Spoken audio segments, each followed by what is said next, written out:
Oke, kita jawab pertanyaan berikutnya dari bapak yang tidak kita sebutkan namanya. Admin pada warehouse kami lebih dari 6 orang, bahkan kami pikir itu masih kurang. Apakah dengan aplikasi ini bisa mengatasi masalah atau kami harus pesan dengan konsep sendiri? Pada hakikatnya suatu sistem atau suatu aplikasi ya, atau sesuatu pendukung lainnya ya,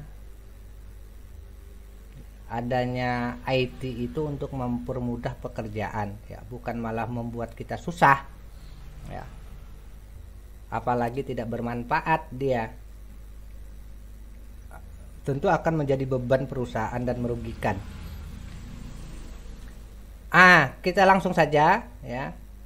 Prosesnya tentu dari site ya. Setelah site itu PPHO, permintaan pembelian head office, dan sudah disetujui oleh direksi ya.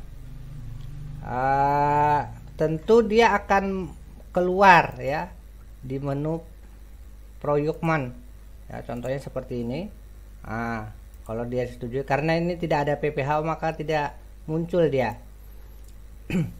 Nah, ini juga terisi otomatis ya, hanya memasukkan nama barang ya, nama barangnya saja. Jika nama barang site itu benar mengisinya, maka tidak perlu diedit. Tapi kalau sudah benar, nah perlu diedit sesuai dengan nama barang yang sesungguhnya. Apabila dia sudah tersimpan, maka dia akan pecah ya, dipecah oleh sistem. Kalau dia ATK lari ke ATK ya, kalau tool lari ke tool ya. Kemudian kalau dia material plantation lari ke material plantation, bahan bakar begitu juga sampai ke aset. Dipecah. Jadi orang aset pun tidak akan ada input sesuatu ya, dia hanya memvalidasi aja ya, menverifikasi. Begitu juga orang warehouse tidak ada input. Kan lucu kalau orang Proyukman sudah input, warehouse input, aset input, ini kan jadi konyol dia. Barang yang diinput tidak ada, hilang. Lebih parah lagi tuh. Ya seperti itulah. Nah, setelah disetujui, maka masuk ke masing-masing bagian ya. Kalau di warehouse itu, ini kita masuk langsung ke ini menunya Proyukman ini kan, lengkap dia, langsung ke rekapan dia. Jadi tidak ada berkali-kali kerja juga orang. Untuk apa ada suatu sistem atau aplikasi tapi masih berkali-kali kerja, kan tetap terkesan konyol dia. Nah, kemudian setelah divalidasi muncul dia di sini.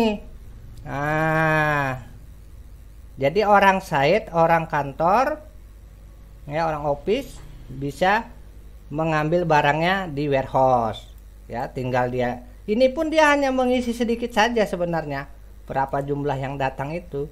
Nah, setelah diisi maka muncul lagi dia di warehouse. Contohnya seperti ini. Nah, jadi orang warehouse itu hanya menginput jumlah juga. Dia tidak perlu mengisi barang, nama barang, atau kece-belence lainnya, tidak perlu. Karena yang mengisi ini kan dari awal tadi ya, dari Proyukman itu. Nah, setelah terisi kemudian divalidasi oleh warehouse. Setelah divalidasi maka orang office yang di site itu bisa order POB.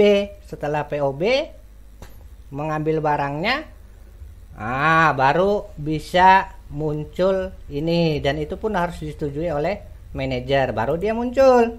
Setelah dia muncul baru kita bisa mengambil barang kita. Nah, orang warehouse hanya mengeksekusi saja ya, berapa barang ya, berapa fisiknya. Kalau memang fisiknya yang sama, datang sama, ya tinggal gini saja.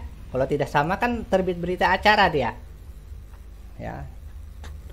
Misalnya orderannya 30 tadi, ini kan 30 nih orderannya ya, mau diambil berapa, misalnya tidak ada gudang transit langsung dipakai, mau diambil 10 saja dulu ya, karena belum ada gudang misalnya, karena posisinya ada di divisi ya. Tinggal di input saja begini.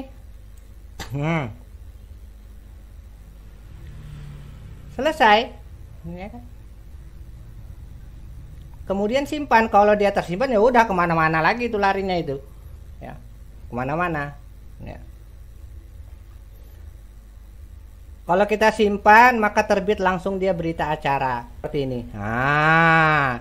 Terbit berita acaranya. Ya. Kemudian barang itu baru bisa diambil. Ya seperti itulah. Ya. Hanya menginput jumlah. Ya. Tidak perlu adminnya banyak. Ya. Itu kembali kepada hukum MPP tadi, main power plan. Ya. Jadi apa sih kalau bahasa kita itu? Tinggal HRD-nya bagaimana berencana untuk merekrut orang itu, ya. MPP, main power plan-nya itu. Jika perkebunan kan yang diutamakan itu di lapangannya, ya, bukan di office-nya, ya. Mungkin itu saja yang bisa saya sampaikan, yang bisa saya jawab. Kurang lebihnya mohon maaf, ya. Atas perhatiannya terima kasih.